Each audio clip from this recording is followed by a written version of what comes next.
I never expected that patching a crack in my late grandfather's basement wall would change the course of my life, or anyone else's for that matter. It was a cold Saturday morning in early October, and I had driven up from the city to the small, dusty house he'd left me in his will. I hadn't visited since I was a kid, but the place hadn't changed. The air still smelled of old wood and motor oil, and the basement was still a mess of cobwebs, ancient tools, and forgotten projects. I was halfway through sealing a large crack in the concrete foundation when my trowel hit something metallic.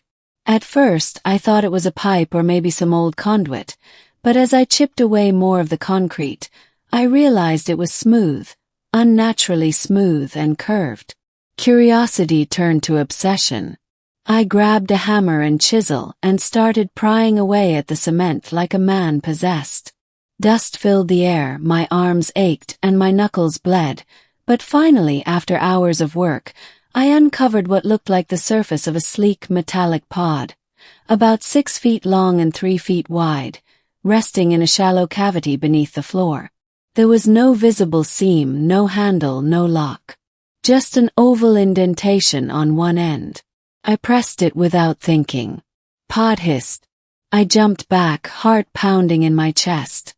The hiss was followed by a faint hum, and then a line of blue light traced itself around the oval shape. A crack appeared, steam pouring from the sides. The top slowly lifted, and for a moment, I thought I had stumbled upon some kind of experimental Cold War relic. Then I saw her. She was curled up inside, humanoid but unmistakably alien. Her skin was a deep, iridescent violet that shimmered under the pod's dim light. Her eyes were closed, long lashes twitching like she was dreaming. Her hair, or maybe tendrils, flowed in gentle waves, floating as though underwater. Strange symbols lined the inside of the pod, glowing faintly. She looked peaceful, vulnerable, and alive. I stood there, jaw slack, staring at this impossibility. Then her eyes snapped open. I stumbled back and fell over an old toolbox. She sat up, groggy, blinking in the dim light like someone waking from a very long nap. We stared at each other. My heart was pounding so hard I could hear it in my ears. Then she spoke. Or rather, she tried to. A series of clicks and tonal sounds escaped her mouth. Clearly a language, but nothing I recognized. She winced and clutched her head, looking confused and scared. "I'm not going to hurt you," I said, raising my hands. She tilted her head. Then, to my amazement, she reached out and touched her temple. A light pulsed, and I heard a synthetic voice speak from the pod. Language assimilation, initializing. After a minute of whirring and blinking lights, the voice spoke again. This time it was hers, but translated. "Who are you?" "My name's Theo," I said, still kneeling on the cold cement. "I was fixing the basement." She looked around, dazed.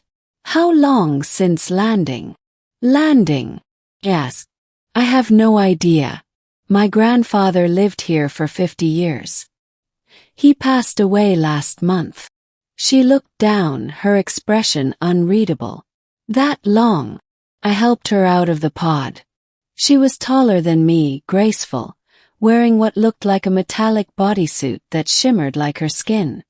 Her legs were shaky, so I guided her to an old recliner my grandfather used to nap in.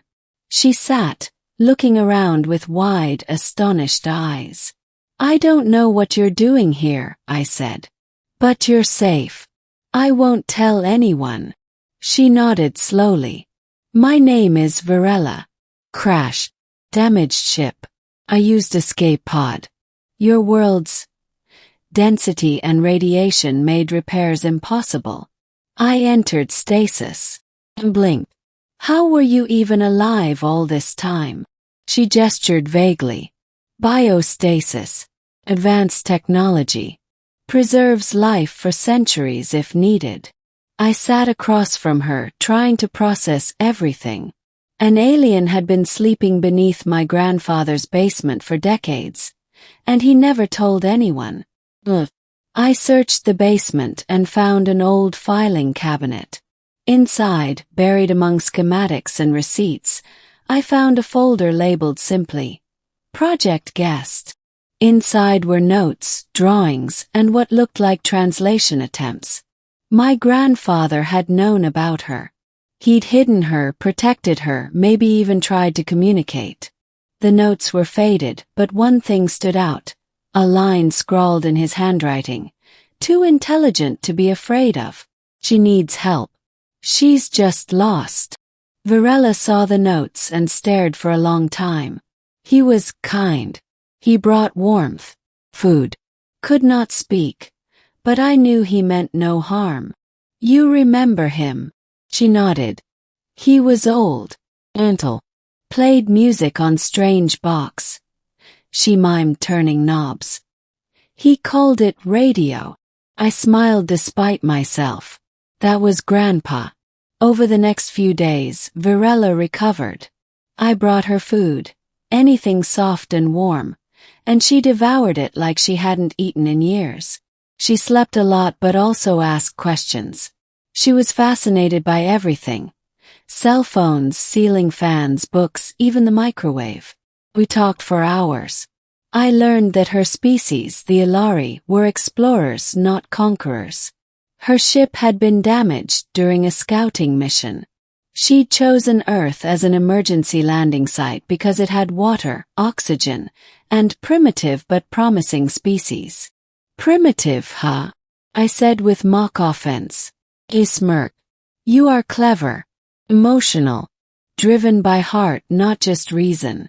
It is unusual, admirable. Thanks. I think. Varela wasn't just intelligent. She was empathetic.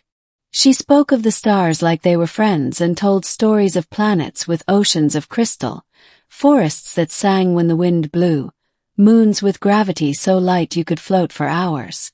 Her voice made it sound like poetry. But not everything she said was beautiful.